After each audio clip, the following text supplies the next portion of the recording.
성탄의 주님께서 주시는 기쁨, 평강, 소망, 은혜가 우리의 삶에 늘 넘쳐나시기를 주님의 이름으로 축복합니다. 오늘 성탄 전야에 함께 모여서 말씀을 듣고 예배하는 우리 모두의 삶 속에서도 성탄의 주님께서 주시는 은혜와 평강이 늘 가득하시기를 주님의 이름으로 축원합니다.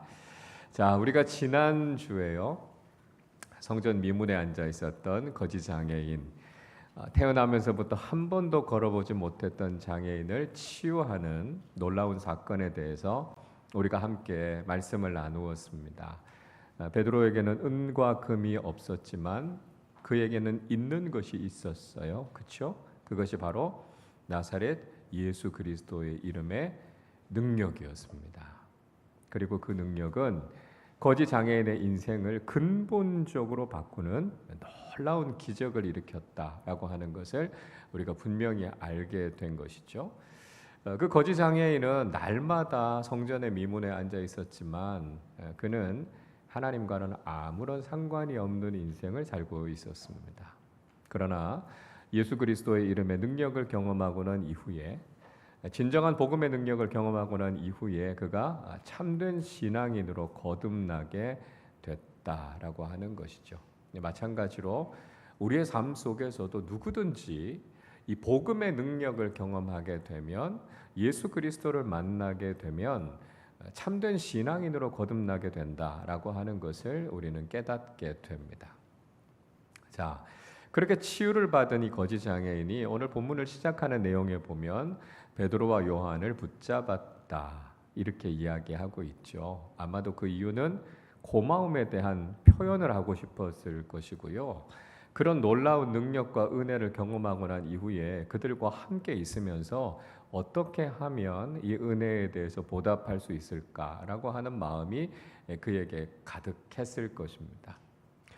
그리고 이 거지 장애인이 치유받는 장면을 처음부터 쭉 살펴보았던 그 주변의 많은 사람들은 아니 도대체 이 일이 어떻게 일어나게 된 것인가 놀라움을 금치 못하면서 그곳에 하나씩 둘씩 모여들기 시작했습니다.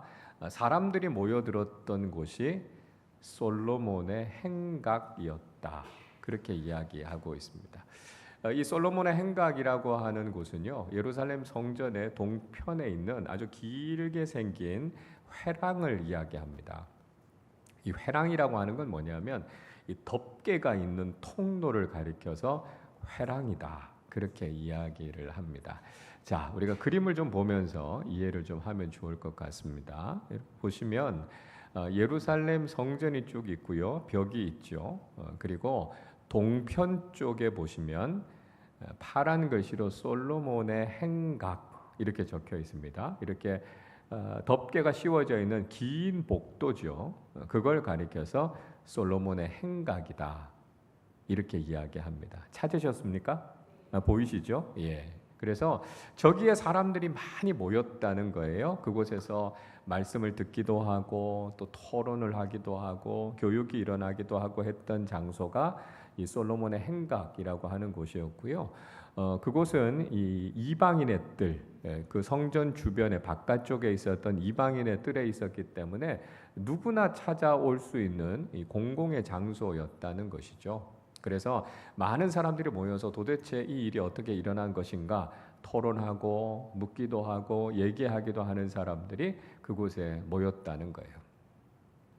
자, 베드로가요 이렇게 모인 사람들을 보면서 왜 이 기적이 일어난 것에 대해서 이렇게 의아해하는가, 또 이 기적이 왜 사람을 통해서 자신을 통해서 일어난 것처럼 사람들이 그렇게 생각하는가 오히려 되묻고 있습니다. 12절을 보십시오.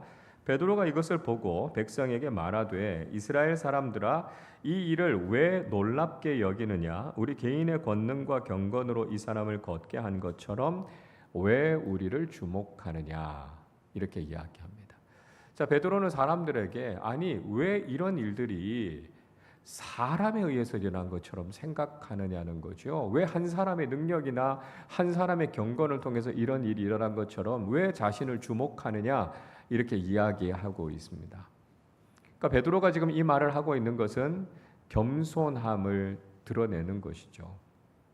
베드로를 통해서 이 놀라운 일이 일어났지만 베드로는 자신이 한 게 아니다라고 하는 것이죠. 하나님께서 이 놀라운 일을 일으키셨고 예수 그리스도의 이름의 능력을 통해서 나타난 것이지 이건 내가 한 것이 아니다. 이렇게 이야기를 하고 있습니다. 여러분, 하나님께서는요, 지금도 우리를 통해서 우리 공동체 속에서 하나님의 놀라운 일들을 일으키시기를 원하신다는 거예요. 그리고 우리도 우리의 삶 속에서 공동체 속에서 하나님께서 하시는 이런 일들을 경험하게 됩니다. 근데 때로는 우리가 이런 일들이 일어나는 것을 보고 또는 나를 통해서 이런 일들이 일어나는 것을 통해서 자칫하면 내가 대단한 사람이 아닌가 이런 마음을 갖게 될 수 있다는 거예요. 그러다 보면 우리도 교만해질 수 있다는 것이죠. 그래서 뭔가 내가 자꾸 주목을 받고 싶어 하고 내가 자꾸 자신을 높이고자 하는 마음이 생기면 우리도 교만해질 수 있다는 거예요. 그러니까 베드로는 자신을 통해서 놀라운 일이 일어났지만 자신이 한 게 아니라고요. 예수님의 이름의 능력이 이 일을 이루셨고 하나님께서 이 일을 하셨다고요. 그래서 자기가 주목을 받는 것이 아니라 하나님께 모든 시선을 다 집중시켰던 것을 볼 수 있습니다. 여러분, 우리에게도요, 이런 모습이 필요하다는 거예요. 하나님의 놀라운 일들이 우리의 삶 속에서 우리의 공동체 속에서도 일어날 겁니다. 그때 우리에게 집중하는 것이 아니라 뭔가 우리 공동체가 이 일을 했다고 이야기하는 것이 아니라 모든 일은 하나님께서 하셨음을 고백하면서 하나님께 영광을 돌리는 사람들이 돼야 된다는 거예요. 하나님께서 우리에게 일을 맡겨주셨고 우리를 통해서 일을 하셨지만 모든 일을 하신 분은 하나님이시다라고 하는 것을 우리가 믿음으로 고백하는 사람들이 되어야 한다는 것입니다. 자, 그리고요, 베드로는 이제 이 치유의 능력이 도대체 어디에서부터 나타났는가라고 하는 걸 가르쳐 주려고 합니다. 13절의 말씀에 보면 이렇게 얘기하죠. 아브라함과 이삭과 야곱의 하나님. 그러니까 우리 조상의 하나님께서 바로 이분 예수 그리스도를 영화롭게 하셨다는 거예요. 하나님께서 당신의 독생자 예수 그리스도를 기름 부으셔서 이분을 메시아로 세우셨고 이 놀라운 일들과 이 영광스러운 일들을 이루셨다는 거예요. 그래서 예수 그리스도가 바로 능력의 주님이시고 이분이 바로 우리의 메시아 그리스도이시다라고 하는 것을 믿음으로 받아들여야 한다는 것이죠. 근데 문제는 유대인들이 그걸 거부했다는 것 아닙니까? 하나님께서 메시아로 보내주신 예수 그리스도를 그들이 믿음으로 받아들이지 않았고요. 오히려 그분을 거부하고 빌라도의 손에 넘겨서 죽게 했습니다. 하나님께서 보내주신 그 의로운 분, 그 고귀하신 분을 살인자인 바라바의 생명과 바꾸어 버리는 어처구니 없는 일을 한 것이죠. 이것이 얼마나 큰 죄인가, 얼마나 큰 잘못인가라고 하는 것을 베드로가 지적하고 있습니다. 그러나 중요한 것은 하나님께서는 우리 인간의 악행을 그냥 보고만 계시는 분이 아니시라는 거죠. 우리 인간은 악한 일들을 저지르지만 하나님께서는 오히려 그것을 바꾸셔서 하나님의 선하신 일들을 이루시는 분이시다 하는 것을 말씀하고 있습니다. 15절 말씀 같이 읽어보겠습니다. 생명의 주를 죽였도다. 그러나 하나님이 죽은 자 가운데서 그를 살리셨으니 우리가 이 일의 증인이라.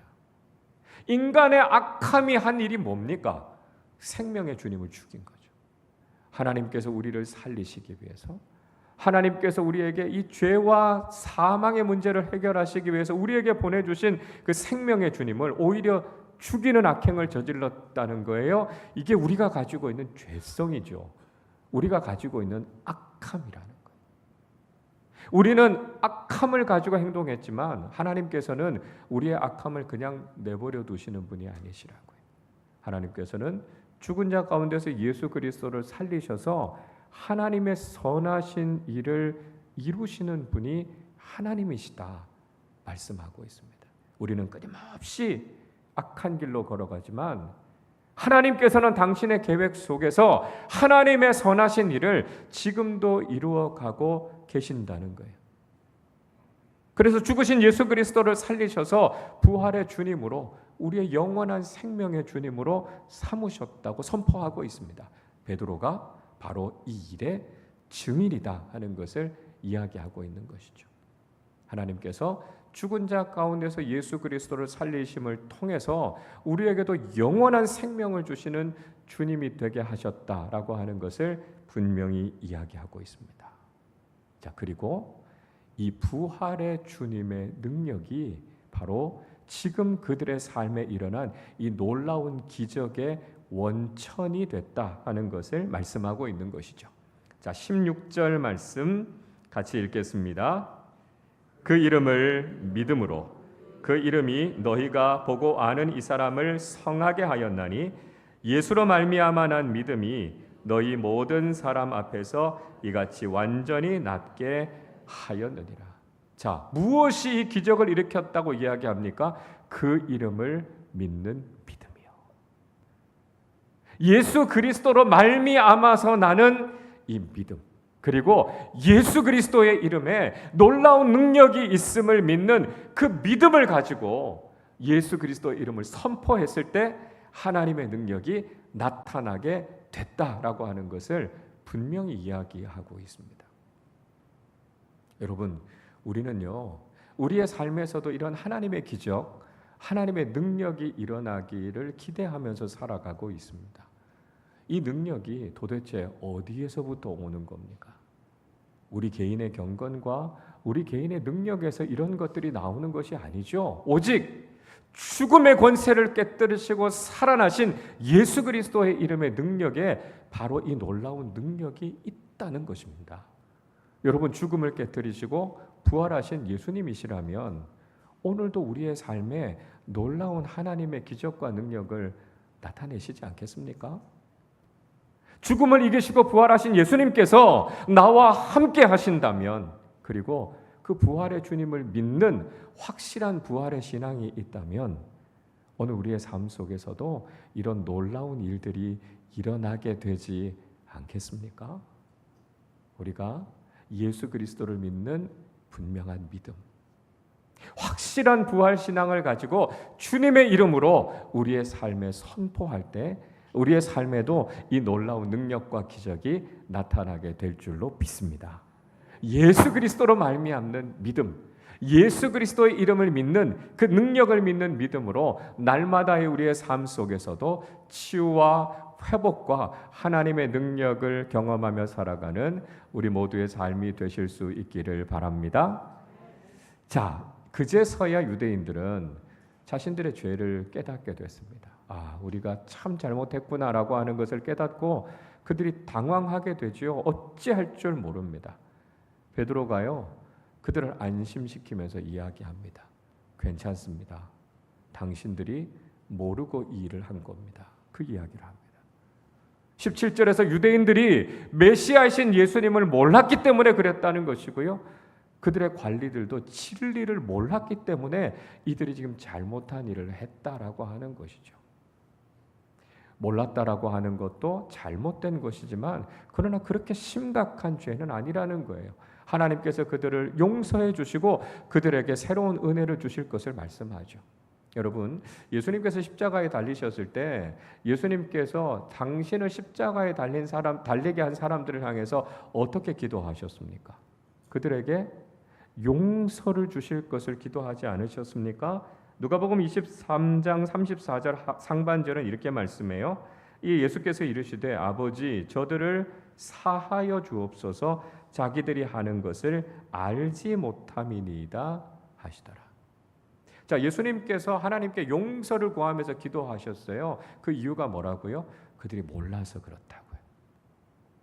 여러분, 모르고 하는 일도 잘못이지만 그러나 그렇게 심각한 죄는 아니라는 거예요. 아, 내가 몰랐구나라고 하는 것을 깨닫고 뉘우치면 하나님은 언제든지 우리에게 용서의 은혜를 허락해 주신다는 거예요.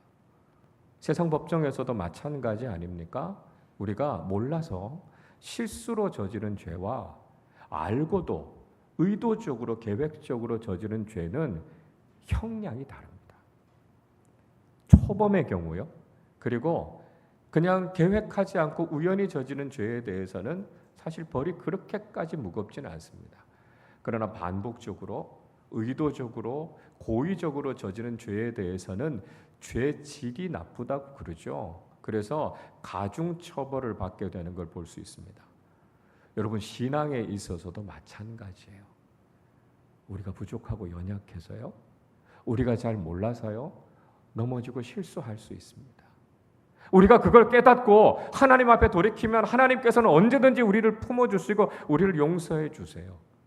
그러나 여러분, 이게 죄인 줄 알고도요, 우리가 하나님의 은혜를 경험하고 난 이후에도요, 또는 하나님께서 용서해 주실 거야, 회개를 전제하고 짓는 죄에 대해서는 하나님께서 그 형벌이 무거울 것이라고 말씀합니다.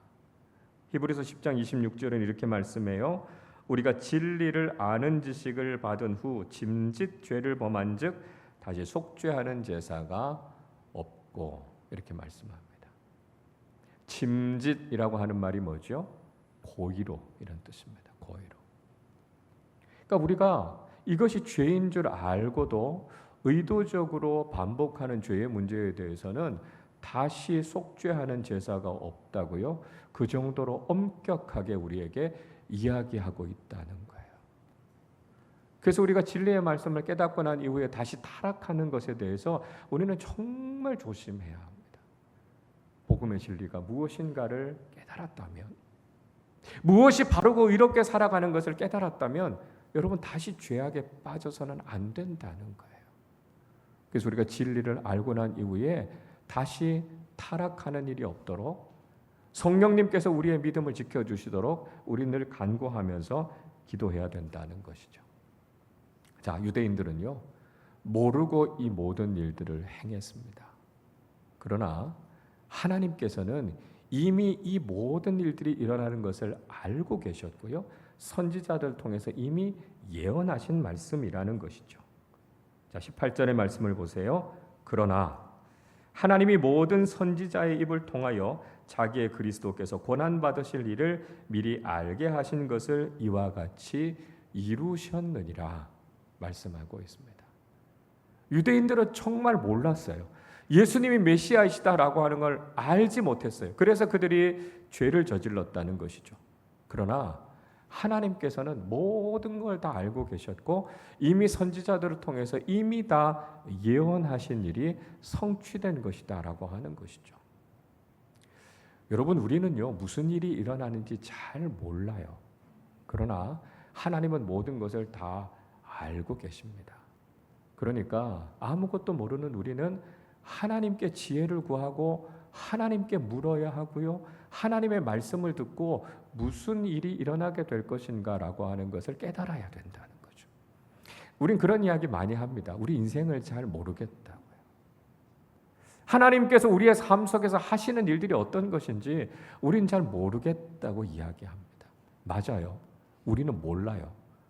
그러나 중요한 건 뭡니까? 하나님께서 이미 우리에게 경고하셨고요, 우리에게 미리 말씀하셨다는 거예요. 무엇을 통해서요? 성경을 통해서요. 그러니까 우리가 모른다고 이야기하기 전에 우리가 먼저 해야 될 일은 무엇입니까? 이미 우리에게 예언해 주시고 예고해 주신 하나님의 말씀인 성경을 읽어야 된다는 거예요. 우리가 하나님의 말씀에 귀를 기울이지 않으면서 그저 우리의 삶에 일어나는 일들을 모르겠다고요, 하나님의 뜻을 모르겠다고요, 우리가 그렇게 불평만 하고 있어서는 안 된다는 거예요. 물론 우리가 하나님의 말씀을 읽는다고 해서 하나님께서 하시는 일들을 다 알 수 있는 건 아니죠. 그렇지만 우리가 성경도 읽지 않으면서 왜 우리가 하나님의 뜻을 모르느냐고요, 왜 우리의 삶에 일어나는 일을 모르느냐고요, 우리가 불평하고 있어서는 안 된다는 거예요. 그래서 우리가 성경의 말씀에 귀를 기울이고 하나님께서 행하시는 일이 무엇인가라고 하는 것을 알기 위해서 힘써야 한다는 거예요. 이미 하나님께서 우리에게 말씀해 주신 이 성경을 통해서 하나님의 마음을 알고 하나님의 뜻을 알고 하나님께서 하시는 일들을 깨달아 알아가는 사람들이 되어야 한다는 것입니다. 자, 앞에서도 말씀드린 것처럼 모르고 지은 죄도 잘못은 잘못이라는 거예요. 알고 의도적으로 한 것만큼 그렇게 심각한 죄는 아니지만 우리가 모른다라고 하는 것도 우리에겐 잘못이죠. 어떤 분들은 그래요. 몰라서 그랬다고요? 너무 당당하게 말씀하시는데 모르는 게 자랑은 아닙니다. 여러분, 우리가 바른 진리를 알아가는 삶을 살아야 된다는 거예요. 모르고 지은 죄들, 우리의 악함 때문에, 우리의 연약함 때문에 지은 죄들, 여러분, 우리가 이 죄의 문제를 해결해야 된다는 것이죠. 우리가 이 죄의 문제를 해결할 수 있는 유일한 길은 회개하는 것이다 라고 하는 거죠. 자, 19절 말씀 같이 읽어보겠습니다. 그러므로 너희가 회개하고 돌이켜 너희 죄 없이 함을 받으라. 이같이 하면 새롭게 되는 날이 주 앞으로부터 이를 것이요. 자, 베드로는요, 우리의 잘못을 깨달았다는 거예요. 우리의 죄인임을 깨달았다는 거예요. 그러면 우리가 해야 될 일이 무엇입니까? 회개하고 돌이키는 것이다, 이렇게 말씀합니다. 자, 우리에게 있는 죄의 문제를 분명히 해결해야 돼요. 그런데 하나님께서는 우리가 죄의 문제를 스스로 해결하라, 그렇게 말씀하지 않으십니다. 왜냐하면 우리 인간은 죄의 문제를 해결할 수 있는 아무런 능력이 없다는 것이죠. 하나님께서 우리에게 하라고 말씀하시는 것, 우리에게 요구하시는 건 하나입니다. 회개하는 거예요. 회개한다는 건 자신의 잘못을 인정하고 삶의 방향을 하나님께로 돌이키는 거예요. 이것이 우리가 해야 되는 것이다 라고 하는 거죠. 내가 지금 잘못됐구나 라고 하는 것을 인정하고 우리가 하나님께로 돌아가는 것, 이게 죄인인 우리가 해야 하는 유일한 일이라는 것이죠. 그래서 구약 성경에서도요, 이 회개하다라고 하는 히브리어 단어 슈브라고 하는 말은요, 돌이키다는 뜻이에요. 돌이키다. 그러니까 회개한다는 건 무엇입니까? 내가 잘못됐구나. 내가 지금 잘못된 길을 걸어가고 있구나. 그렇기 때문에 돌아서는 거예요. 돌아서는. 그러니까 내가 회개했다고 이야기하는데도 여전히 고집을 부리고 내 죄악된 본성을 따라서, 내 욕심을 따라서 살아간다면 그 회개한 것이 아니다라고 하는 거예요. 회개한 사람은요, 돌아서는 결단이 있어야 돼요. 그 길로 계속해서 걸어가면서 우리가 회개했다 이렇게 이야기할 수 없다는 거예요. 우리가 잘못됐다는 것을 깨달았다면 우리가 하나님께로 돌아가는 것이죠. 그래서 회개하고 돌이키는 것, 이것이 죄인이 살 수 있는 유일한 길이다라고 하는 거예요. 그래서 베드로는 그들에게 회개하고 돌이키라 이렇게 요청하고 있는 것이죠. 자, 그렇게 자신의 잘못을 고백하고 인정하고 회개하게 되면 어떤 은혜를 얻게 됩니까? 자, 첫 번째는요, 우리가 죄 없이 함을 받게 된다는 것입니다. 19절 말씀에 보면 회개하고 돌이키면 죄 없이 함을 받으리라 말씀합니다. 우리 안에 있는 죄를 예수님께서 씻어 주신다는 거죠. 그러니까 말 그대로입니다. 우리가 죄인이 아니다라고 하는 게 아니고요, 우리가 의롭다는 게 아니라 우린 여전히 죄인이지만 주님께서 우리의 죄를 사해 주셔서 이제 더 이상 죄에 짓눌리지 않게 된다는 것이죠. 그러니까 법적인 용어로는 무죄 선고를 받게 된다는 것입니다. 간혹 보면 이런 경우들이 있죠. 아주 억울하게 모함을 받고 누명을 써서 재판을 받는 분들이 있습니다. 이분들이 재판이 끝나고 나서 최종적으로 무죄 선고를 받으면 이분들이 얼마나 후련해합니까? 그동안은요, 자신이 짓지도 않은 죄 때문에 범죄자라는 오명을 쓰고 그 죄에 짓눌려서 살아가는 그 인생이 그 얼마나 비극적이고 슬픈 인생이에요. 그런데 최종적으로 땅땅땅 판결이 내려지는 거예요. 무죄다라고 하는 거예요. 그러면 얼마나 가벼워집니까? 죄라고 하는 것이요, 우리를 이렇게 짓누른다는 거죠. 죄의 사슬이 얼마나 고통스럽습니까? 우리가 죄의 노예로 살아간다라고 하는 것이 우리 인생을 얼마나 불행하게 만듭니까? 근데 우리가 회개하면 죄 없이 함을 받는다고요. 그 죄로부터 자유함을 누리게 된다라고 하는 것, 우리에게 주신 놀라운 축복이라는 것이죠. 자, 둘째로는요, 새롭게 되는 날이 이르게 된다는 것입니다. 계속해서 이야기하죠. 새롭게 되는 날이 이르리니 이렇게 말씀합니다. 예전 개역 한글판에는 어떻게 번역하고 있냐면요, 유쾌하게 되는 날이 이를 것이다 이렇게 말씀합니다. 그러니까 회개하고 죄사함을 받으면요, 주님께서 우리에게 주시는 기쁨이, 유쾌함이 넘쳐난다는 거예요. 그러니까 저는 예전 번역이 더 좋은 것 같아요. 우리가 회개하고 주님께로 돌이키면 주님께서 우리에게 주시는 유쾌함이 있다고요. 그래서 우리의 인생이 정말 주님 주시는 기쁨으로 충만해지게 된다는 것이죠. 영어 성경에서는요, 이 내용을 refreshment 이렇게 번역합니다. 그러니까 새로워지는, 새 기분을 가지는 거죠. 원기가 다시 회복되는 거죠. 그러니까 삶을 새롭게 살 수 있는 능력이 생기는 겁니다. 예수 믿고 회개하게 되면요, 우리의 인생이 살맛 나는 인생이 된다는 거예요. 그러니까 회개하고 삶이 바뀌면 우리의 삶 속에 주님 주시는 이런 기쁨과 은혜가 넘쳐나게 된다는 것을 말씀하고 있습니다. 자, 셋째로는요, 재림의 주님을 기다리게 된다는 거예요. 20절을 보세요. 또 주께서 너희를 위하여 예정하신 그리스도 곧 예수를 보내시리니, 이렇게 말씀하고 있습니다. 자, 예수님께서는 부활 승천하셨지만 베드로는 예수님께서 다시 오실 것이다라고 하는 걸 말씀하고 있어요. 1차적으로는 영적인 임재죠. 예수님의 영이신 성령님께서 그들 가운데 임하셔서 주님이 다시 오신 걸 먼저 경험하지 않았습니까? 그리고 최종적으로는요, 그 주님께서 이 땅의 심판주로, 재림주로 다시 오실 것이다라고 하는 재림의 주님을 이야기하고 있고요. 회개한 사람들은 그 주님을 기다리는 삶을 산다는 것이죠. 자, 21절에서도 이렇게 말씀합니다. 하나님이 영원 전부터 거룩한 선지자들의 입을 통하여 말씀하신 바 만물을 회복하실 때까지는 하늘이 마땅히 그를 받아두리라, 이렇게 말씀합니다.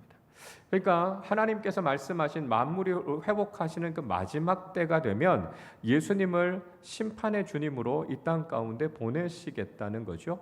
그때가 이를 때까지는 주님은 하늘에 계실 겁니다. 그러나 그때가 이르게 되면 모든 것을 판단하시고 모든 것을 심판하시는 주님께서 이 땅에 통치자로 임하시게 된다는 것이죠. 그래서 그때가 이르기 전에 우리는 회개해야 되고요. 회개한 사람들은 어떻게 살아야 된다고요? 주님을 기다리는 삶을 살아야 된다는 거죠. 회개하고 그리스도인으로 살아가는 우리에게도 그대로 적용되는 이야기죠. 여러분, 우리가 무슨 소망 가지고 살아야 됩니까? 그저 우리가 땅만 바라보고 살면 안 된다는 거죠. 이 땅에서 우리가 얼마나 많은 걸 가지고 얼마나 많은 것을 누리고 높아질 것인가, 거기에만 관심 두고 살면 안 된다는 거예요. 우리는 하늘 보고 살아야 된다는 거예요. 정확하게 그때가 언제인지 우리는 알 수 없지만 주님 다시 오실 것이라고 분명히 약속하신 그 말씀이 이루어질 것을 믿고 하늘 소망을 가지고 살아가는 사람들이 회개하고 새롭게 된 사람들이다 말씀하고 있는 것이죠. 그래서 우리의 관심이 이 땅이 아니라 하늘 소망을 가지고 살아갈 때 우리가 회개하고 새롭게 된 인생을 살아가는 사람들이다라고 하는 것을 베드로가 이야기하고 있습니다. 자, 베드로가요, 이 사도행전 3장의 말씀을 마무리하면서 예수님의 권위를 다시 한번 강조하기 위해서 구약의 세 사람의 인물을 언급하면서 이 설교를 마무리하고 있습니다. 그 세 사람이 누군가 하면 모세, 사무엘, 그리고 아브라함입니다. 자, 먼저 베드로는요, 모세와 같은 지도자로서의 예수님의 권위를 강조했다는 것이죠. 자, 22절과 23절을 보세요. 모세가 말하되 주 하나님이 너희를 위하여 너희 형제 가운데서 나 같은 선지자 하나를 세울 것이니 너희가 무엇이든지 그의 말을 들을 것이라. 누구든지 그 선지자의 말을 듣지 아니하는 자는 백성 중에서 멸망을 받으리라. 자, 베드로는 모세가 했던 신명기 18장 15절과 19절의 말씀을 인용합니다. 하나님께서는요, 당신의 사람들을 세우셔서 그 사람의 권위를 주시고 그의 말을 따르게 하신다는 거예요. 그래서 모세는 하나님께서 자신을 세우신 것처럼 앞으로도 이런 지도자들을 세우셔서 하나님의 일을 행해 가실 거라는 것이죠. 그래서 그의 말에 순종하면 복을 받고 그의 말을 따르지 않으면 멸망하게 될 것이다 라고 말씀합니다. 그리고 그 가장 대표적인 분이 예수 그리스도시라는 거죠. 하나님께서 예수 그리스도를 세우셨는데 그분의 말씀을 듣고 그분의 말씀에 순종해야만 우리가 생명을 얻게 된다라고 하는 것이죠. 그래서 모세와 같은 지도자의 권위를 가지시고 하나님께서 이 땅에 보내신 분이 바로 예수 그리스도이시다라고 하는 것을 말씀하고 있습니다. 자, 둘째로 베드로는요, 사무엘과 같은 선지자로서의 예수님의 권위를 강조했습니다. 24절에 보니까 이렇게 말씀해요. 또한 사무엘 때부터 이미 말한 모든 선지자도 이때를 가리켜 말하였느니라 말씀합니다. 자, 사무엘로부터 시작해서 그 뒤를 이어오는 그 수없이 많은 선지자들이 바로 예수 그리스도에 대해서 예언했다는 거예요. 그리고 예수 그리스도의 오심과 십자가와 부활에 대해서 이미 예언했다는 거예요. 그러니까 예수 그리스도는 모든 선지자들보다 더 뛰어난 권위를 가지고 계신 분이고, 무엇보다 중요한 것은 그 선지자들의 예언이 성취되신 분이 바로 예수 그리스도시라는 거예요. 그러니까 모든 선지자들의 권위로 하나님께서 예수님을 높이셨고, 특별히 그 예언의 내용이 이루어지신 분이 바로 예수님이시기 때문에 예수님의 권위가 절대적이시다라고 하는 걸 이야기하는 것이죠. 자, 셋째로는요, 베드로는 아브라함과 같은 언약의 자손으로서의 예수님의 권위를 강조했습니다. 25절 이렇게 말씀해요. 너희는 선지자들의 자손이요 또 하나님이 너희 조상과 더불어 세우신 언약의 자손이라 아브라함에게 이르시기를 땅 위의 모든 족속이 너희의 씨로 말미암아 복을 받으리라 하셨으니 말씀합니다. 자, 이스라엘 백성들은 모든 선지자들의 후손들이에요. 그리고 무엇보다도 믿음의 조상인 아브라함의 후손들 아닙니까? 그리고 하나님께서 그들에게 주실 복을 아브라함과 먼저 언약으로 맺으셨다는 거예요. 그래서 하나님께서 아브라함을 통해 주신 복이 그들에게 이루어질 것인데, 특별히 그의 후손이신 예수 그리스도를 통해서 그 복이 성취될 것이다 라고 말씀하셨습니다. 그래서 예수님을 믿고 예수님을 받아들이게 될 때 아브라함을 통해서 약속하셨던 복이 그들에게 다 이루어지게 될 것이다 라고 하는 것을 말씀하고 있는 것이죠. 여러분, 유대인들에게 있어 이 세 사람의 권위는요 정말 독보적이라고 할 수 있습니다. 이스라엘의 유일무이한 지도자였던 모세, 그리고 모든 선지자들보다 먼저 있었고 이스라엘의 왕정 시대를 열었던 사무엘, 그리고 믿음의 조상으로서 그들의 뿌리가 되는 아브라함, 이 세 사람의 권위를 통해서 예수님께서 바로 그렇게 하나님께서 구약의 그 위대한 인물들을 통해서 세워주신 메시아이시다라고 하는 걸 다시 한번 강조하고 있는 것이죠. 그런데 그 약속을 따라오신 예수님을, 그 메시아이신 예수님을 거부하고 예수님을 십자가에 못 박아 죽게 한 그 죄가 얼마나 큰 죄인가라고 하는 것을 베드로가 이야기하고 있는 것이죠. 그러니까 그들이 회개하고 새롭게 됨을 통해서 자신들의 잘못된 길을 돌이켜서 이제 메시아로 오신 예수 그리스도, 부활하신 예수 그리스도를 믿음으로 받아들이고 예수 그리스도를 영접하는 것만이 그들이 복을 받을 수 있고 그들이 살 수 있는 길이다라고 하는 것을 이 설교를 통해서 강조하고 있는 것입니다. 여러분, 오늘 우리의 모습 속에서는 회개하고 돌이켜야 되는 모습이 없습니까? 우린 예수님을 믿는다고 하면서도 여전히 우리도 예수님에 대해서 모르는 것들이 많이 있고요. 우리의 고집과 우리의 불순종으로 인해서 하나님의 뜻을 따르지 않고 여전히 죄악된 길을 걸어가고 있는 우리 자신의 부족함과 연약함을 보게 됩니다. 예수님이 내 삶의 주인이 되시는 것이 아니라 여전히 내가 내 인생의 주인이 돼서 내가 원하는 대로, 내가 가고 싶은 대로 가고 있는 죄인의 본성과 우리의 과오가 여전히 우리의 삶 속에 있는 것을 우리는 보게 되지 않습니까? 오늘 베드로가 우리에게 이야기한 것처럼 회개하고 돌이켜 새롭게 되는 날이 되어서 구원의 주님께서 우리에게 주시는 기쁨과 평안이 우리의 삶에도 회복되어야 하겠습니다. 내일은 성탄절입니다. 예수님께서 이 땅에 오셨을 때 예수님께서 계실 곳이 없었던 것처럼 주님께서 우리의 삶에 영적으로 임재하시지만 우리의 마음속은 우리 자신으로 가득 차 있고 우리의 욕심과 죄악으로 가득 차 있어서 우리 가운데 임재하시는 주님을 맞아들일 수 있는 우리의 마음의 자리가 없는 것은 아닙니까? 다시 한번 겸손하게 회개하고 우리가 우리의 왕좌에서 내려와서 우리 가운데 임하시는 예수님을 왕으로 주인으로 모셔드리는 사람들이 되시기를 바랍니다. 우리의 죄를 회개하고 오직 우리의 삶을 다스리시고 우리의 삶을 변화시키시고 우리의 삶을 새롭게 하실 분은 예수 그리스도 한 분밖에 없음을 믿음으로 고백하면서 기쁨으로 주님을 모시는 믿음의 사람들이 되어서 성탄의 기쁨과 평안이 우리의 삶에 늘 넘쳐나시기를 주님의 이름으로 축원합니다. 우리 이 시간에 거룩하신 하나님 함께 찬양하고 기도하도록 하겠습니다.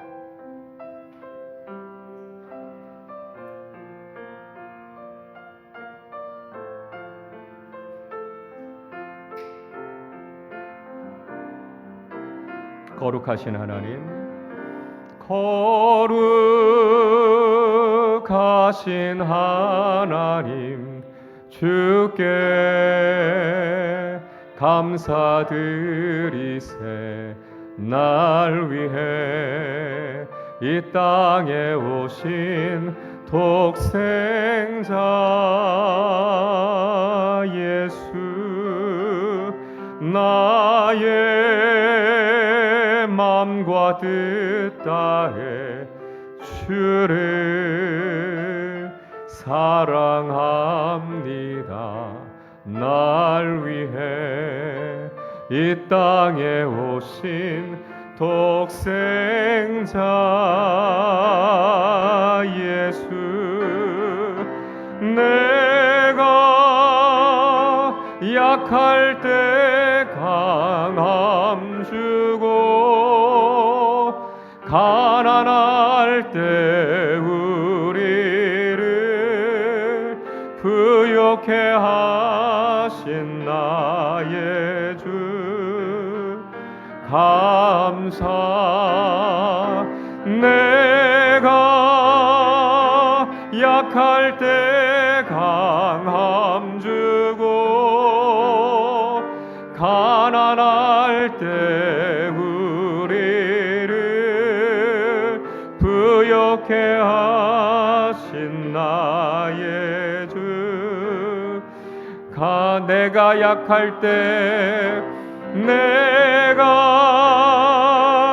약할 때 강함 주고 가난할 때 우리를 부욕해 하신 나의 주 감사. 내가 약할 때 강함 주고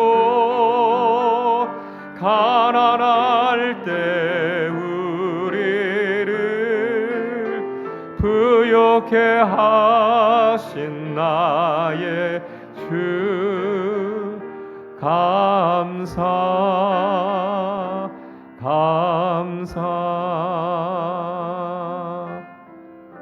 우리 말씀을 생각하며 함께 기도하겠습니다. 하나님께서 우리에게 이 놀라운 은혜를 베풀어 주시고 구원의 주님을 보내주셨지만 여전히 예수 믿고 살아가는 우리의 삶 속에도 모르고 저지른 죄들, 우리의 연약함 때문에 넘어진 실수들, 여전히 우리의 고집과 불순종으로 인해서 하나님의 뜻을 거역하고 살아가는 죄들이 우리 안에 있음을 고백해야 합니다. 여러분, 우리가 살 길은 회개하고 돌이켜서 새롭게 되는 은혜를 경험하는 것입니다. 하나님, 내가 죄인입니다. 그리고 오직 예수님 안에 구원과 생명이 있습니다. 고백하면서 예수 그리스도를 구주로 모시고 우리의 삶이, 우리의 인생이 새롭게 되는 하나님의 은혜를 경험하게 해 주옵소서. 예수 그리스도의 이름에 능력이 있습니다.